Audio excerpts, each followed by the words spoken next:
शिवनगर गांव के पास एक सुंदर जंगल था, जहां एक छोटा सा गांव बसा हुआ था। इस गांव में अर्जुन नाम का एक युवा लड़का रहता था। वह बहुत मेहनती और ईमानदार था, लेकिन एक आदत उसे हमेशा दुखी रखती थी। वह हमेशा अपनी तुलना दूसरों से करता रहता था। जब भी वह अपने दोस्त किशन को देखता, जो हमेशा स्टडी में सबसे आगे रहता था, वह सोचता, काश मैं भी उसके जितना होशियार होता।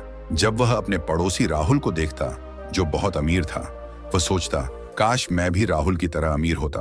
यहाँ तक कि जब वह किसी को तेज दौड़ते हुए देखता, तो भी सोचता कि काश मैं भी इतना तेज दौड़ सकता। उसका जीवन धीरे धीरे निराशा में डूबने लगा। वह अपनी पढ़ाई पर ध्यान केंद्रित नहीं कर पा रहा था और काम में भी उसकी रुचि कम होती जा रही थी। उसे ऐसा महसूस होने लगा था कि वह कभी भी उन लोगों जैसा सफल नहीं बन पाएगा जिनसे वह हमेशा अपनी तुलना करता रहता था। एक दिन गांव में एक प्रसिद्ध संत आए। वह लोगों को जीवन की सच्चाइयों के बारे में बताने के लिए जाने जाते थे। अर्जुन ने सुना कि संत बहुत ज्ञानी हैं, इसीलिए वह उनके पास गया और अपनी समस्या बताई। गुरुदेव, मैं बहुत मेहनत करता हूं, लेकिन जब भी मैं किसी को अपने से बेहतर देखता हूं तो दुखी हो जाता हूं। मुझे लगता है मैं कभी भी उनके जैसा नहीं बन सकता। कृपया मुझे इस समस्या से छुटकारा पाने में मदद कीजिए। संत मुस्कुराए और बोले, कल सुबह गांव के सबसे पुराने पेड़ के पास आना, तुम्हें अपने सवाल का उत्तर मिल जाएगा। अर्जुन को यह बात थोड़ी अजीब लगी, लेकिन उसने सोचा कि संत ने कहा है तो कुछ सोचकर ही कहा होगा। अगली सुबह सूरज की पहली किरण के साथ अर्जुन उस पुराने पेड़ के पास पहुंच गया। संत पहले से ही वहां मौजूद थे। उन्होंने अर्जुन से कहा, इस जंगल को ध्यान से देखो, तुम्हें क्या नजर आता है? अर्जुन ने इधर उधर देखा और कहा, गुरुदेव, यहाँ अलग अलग प्रकार के पेड़ हैं। कुछ बहुत ऊंचे हैं तो कुछ छोटे हैं, कुछ में बहुत सारे फल हैं तो कुछ में नहीं हैं। संत मुस्कुराए और बोले, अब सोचो, अगर यह आम का पेड़ नारियल के पेड़ से तुलना करके यह कहे कि वह उतना ऊंचा क्यों नहीं है, और नारियल का पेड़ यह शिकायत करे कि उसमें आम जैसे मीठे फल क्यों नहीं लगते, तो क्या यह समझदारी होगी? अर्जुन ने उत्तर दिया, नहीं गुरुदेव, यह तो मूर्खता होगी। संत ने फिर पूछा, अच्छा तो बताओ, यह जंगल तुम्हें कैसा लगता है? अर्जुन ने चारों ओर देखा और कहा, यह तो बहुत सुंदर और संतुलित है। संत मुस्कुराए और बोले, यही जीवन का सबसे बड़ा सत्य है।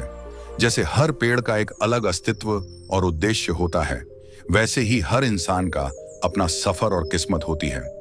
आम का पेड़ मीठे फल देने के लिए बना है, जबकि नारियल का पेड़ ऊंचाई और मजबूती के लिए बना है।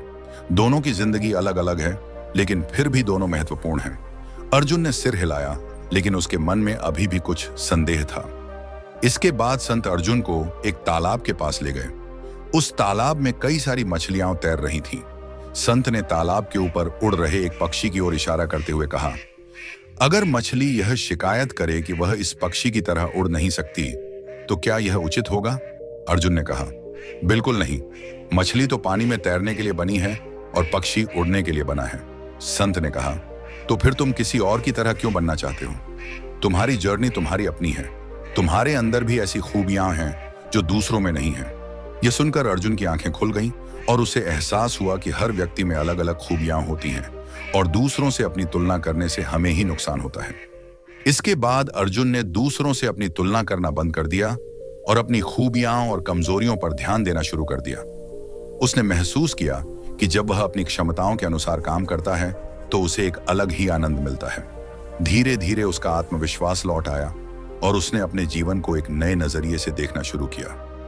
वर्षों बाद अपनी कड़ी मेहनत से अर्जुन ने एक सफल व्यापार खड़ा किया और वह गांव का सबसे प्रेरणादायक व्यक्ति बन गया। जब भी कोई उससे उसकी सफलता का राज पूछता, वह बस मुस्कुराता और कहता कि कभी भी अपनी की तुलना दूसरों से मत करो।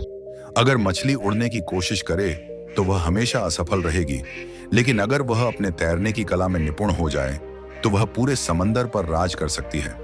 दूसरों से अपनी तुलना करना ऐसा है जैसे सूरज और चांद से एक ही समय पर चमकने की उम्मीद करना। दोनों की अपनी अपनी जगह है और दोनों अपने अपने समय पर चमकते हैं। अपने सफर पर ध्यान दो, अपनी शक्तियों को पहचानो और सफलता के लिए अपना रास्ता खुद बनाओ। अगर आपको यह कहानी पसंद आई हो और ज्यादा से ज्यादा लोगों तक पहुंचाना चाहते हो तो इस वीडियो को लाइक जरूर करें और चैनल को सब्सक्राइब करें। मैं अगली बार फिर मिलूंगा एक और ऐसी ही कहानी के साथ। तो धैर्य रखें, कृतज्ञ रहें और जीवन में आगे बढ़ते रहें।